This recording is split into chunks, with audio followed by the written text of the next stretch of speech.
కృష్ణానది ఒడ్డున కరకట్టపై ప్రయాణం ఒకప్పుడు ఆహ్లాదంగా సాగేది.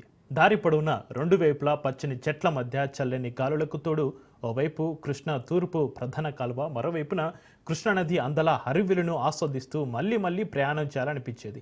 మధురానుభూతిని కలిగించిన కరకట్ట ప్రయాణం గత 5 ఏళ్లుగా దినదిన గంటలా ప్రమాదకరంగా తయారైంది. రోడ్డంతా అడ్డదిడ్డమైన గుంతలతో ప్రాణాలు అరచేతిలో పెట్టుకుని ప్రయాణించాల్సిన పరిస్థితి ఏర్పడింది. దగ్గర దారి కావడంతో గత్యంతరం లేక కరకట్టపైనే ప్రయాణిస్తూ ప్రమాదాలకు గురై ప్రాణాలు పోగొట్టుకుంటున్న ఘటనలు అనేకంగా ఉన్నాయి.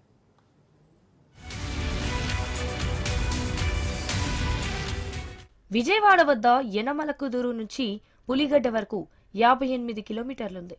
ప్రతిరోజు వేలాది మంది ప్రజలు రాకపోకలు సాగిస్తున్న రివర్ కన్జర్వెన్సీ అధికారులు రహదారికి మరమ్మతులు చేయటం లేదు. నిధులు లేకపోవడంతో స్థానిక ప్రజాప్రతినిధులు దీనిపై స్పందించలేని పరిస్థితి. 2009లో కృష్ణానదికి భారీ వరదలు సంభవించి కరకట్ట బలహీనపడింది. 2010 నుంచి 13 మధ్యలో కట్టను వెడల్పు చేసి డబల్లోనే రోడ్డుగా పటిష్టపరిచి తారు రోడ్డు వేశారు. డబల్లోనే రోడ్డుగా అభివృద్ధి చేయటంతో దివిసీమ తీర గ్రామాల ప్రజలు విజయవాడకు సులువుగా రాకపోకలు సాగించేందుకు అవకాశం కలిగింది. పెనమలూరు, కంకిపాడు, తోట్లవల్లూరు, పమిడిముక్కల, మొవ్వ, ఘంటసాల, చెల్లపల్లి, మోపిదేవి తదితర మండలాలు ప్రజలకు కరకట్ట రహదారి అనుసంధానమైంది.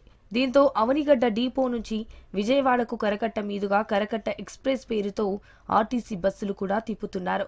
ప్రతి అరగంటకు ఒక బస్సు చొప్పున నడుస్తోంది. కార్లు, ద్విచక్ర వాహనాలపై వందల మంది రాకపోకలు సాగిస్తున్నారు. రేపల్లె నుంచి కూడా అనేక మంది రాకపోకలు సాగిస్తుంటారు.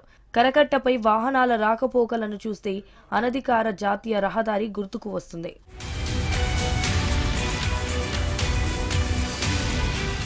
మొత్తం 64 కిలోమీటర్ల దూరం ఉన్న కరకట్టపై 69 స్పీడ్ బ్రేకర్లు ఉన్నాయి. అలాగే ప్రమాదకర మలుపులు 20 వరకు ఉన్నాయి.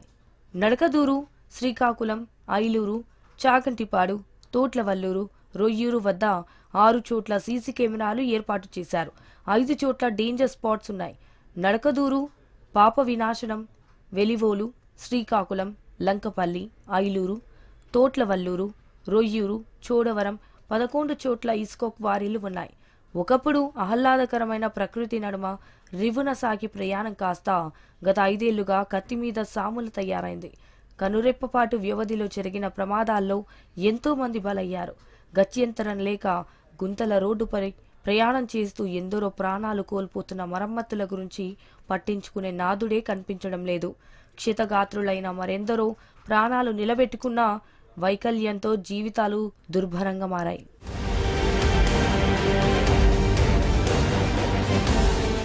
కరకట్ట రోడ్డు ధ్వంసం కావడానికి ప్రధాన కారణం ఇసుక లారీలు.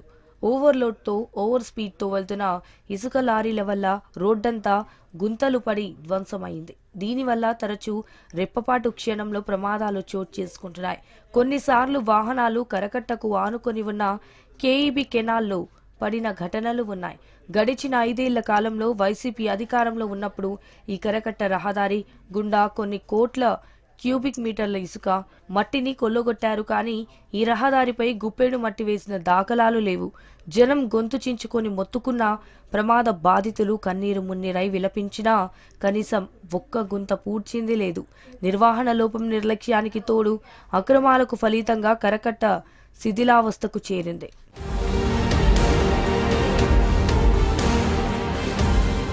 కరకట్ట రోడ్డుపై గుంతలకు తోడు నిర్వహణ లోపంతో పలు చోట్ల కుంగిపోయింది. ఇటీవల కృష్ణానదికి వరదలు వచ్చినప్పుడు కరకట్ట స్థాయికి మించి సుమారు 11.48 లక్షల క్యూసెక్కుల నీటిని ప్రకాశం బ్యారేజీ నుండి విడుదల చేశారు.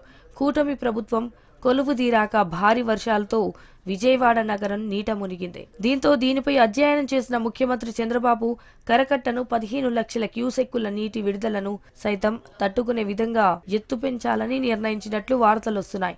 గత ప్రభుత్వం కూడా కరకట్టపై ప్రమాదాలు జరిగినప్పుడల్లా ఇదిగో నిధులు, అదిగో నిధులు అంటూ కాలయాపన చేసి 5 ఏళ్లు పబ్బం గడుపుకున్నారనే తప్ప కనీసం గుంతలు కూడా పూడ్చలేదు.